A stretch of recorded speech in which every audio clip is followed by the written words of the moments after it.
जय शिवराय, जय भीम. सर्वप्रथम माधुरीताई, तुम्ही जे आज कार्य केलंय, माधुरीताई जाधव, तुमच्या कार्याला सर्वप्रथम सलाम. आज नाशिक मधला प्रकार आपण सर्वांनी पाहिला असेल. म्हणजे अन्याय करणारापेक्षा अन्याय सहन करणारा सगळ्यात मोठा गुन्हेगार असतो. आणि हे आज तुम्ही सिद्ध केलंय की जर माझ्यामध्ये डॉक्टर बाबासाहेब आंबेडकरांचे विचार या ठिकाणी असतील तर तुम्ही अन्याय सहन करू शकत नाहीत, हे सिद्ध करण्याचं काम आज माधुरीताईंनी केलंय.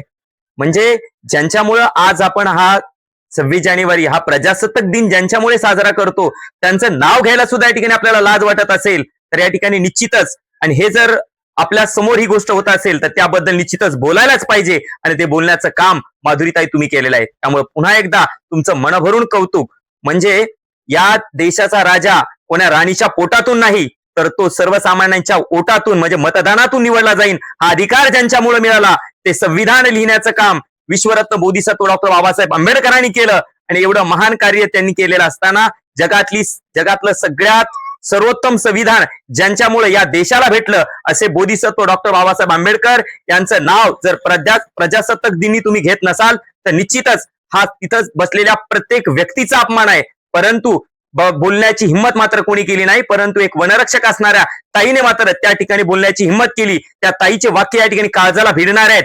काय म्हणते ती ताई की माझ्यावरती काय कारवाईची करायची तर करा, मी कारवाई ती तुम्ही जे कारवाई करता ती कारवाई स्वीकारायला मी या ठिकाणी तयार आहे. मी माती उचलन, टोपले उचलन, कोणचंही पडेल ते काम करल, परंतु माझ्या समोर मी डॉक्टर बाबासाहेब आंबेडकरांचा झालेला अपमान सहन करणार नाही. हे त्या ताईचे वाक्य आहेत. आणि ती गोष्ट खरी आहे की गिरीश महाजन साहेब तुम्ही चुकलात. तुम्ही डॉक्टर बाबासाहेब आंबेडकरांचं नाव घ्यायला पाहिजे होतं. काय म्हणजे ज्यांच्यामुळे हा दिवस आहे, ज्यांच्यामुळे आज तुम्ही पदावर आहे, सगळ्यात महत्वाची गोष्ट तुम्ही ज्या पालकमंत्री या पदावरती आहात ना, ते पदावरती सुद्धा तुम्ही आज संविधानामुळेच आहेत. आणि संविधान कोणामुळे आहे तर डॉक्टर बाबासाहेब आंबेडकरांमुळे आहे.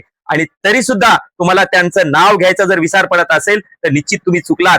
तर गिरीश महाजन साहेब तुम्हाला विनंती आहे की तुम्ही या ठिकाणी 100% माफी मागितली पाहिजे. काही ताईचं सुद्धा तेच म्हणणं आहे, तुम्ही एकतर नाव घ्यायला पाहिजे होतं, तुम्ही नाव घ्यायला विसरलात तर आता सुद्धा वेळ गेलेली नाहीये. तुम्ही 100% सर्व जे डॉक्टर बाबासाहेब आंबेडकरांवरती नितांत प्रेम करतात अशा सर्व भारतातल्या नागरिकांची या ठिकाणी तुम्ही माफी मागितली पाहिजे. कारण की तुम्ही चुकलात, आणि जर तुम्ही चुकला असाल तर या ठिकाणी निश्चितच तुम्ही माफी मागायला पाहिजे. आणि अपेक्षा करतो की तुम्ही निश्चितच माफी मागणार आणि या प्रकारची चूक यापुढे भविष्यात होणार नाही. कारण की निश्चितच आपल्याला हक्क आणि अधिकार, म्हणजे त्यांनी आपल्या देशाचं संविधान तयार करत असताना त्यांना काय त्रास झाला, त्यांनी किती मेहनत घेतली हे फक्त डॉक्टर बाबासाहेब आंबेडकरांनाच माहिती आहे.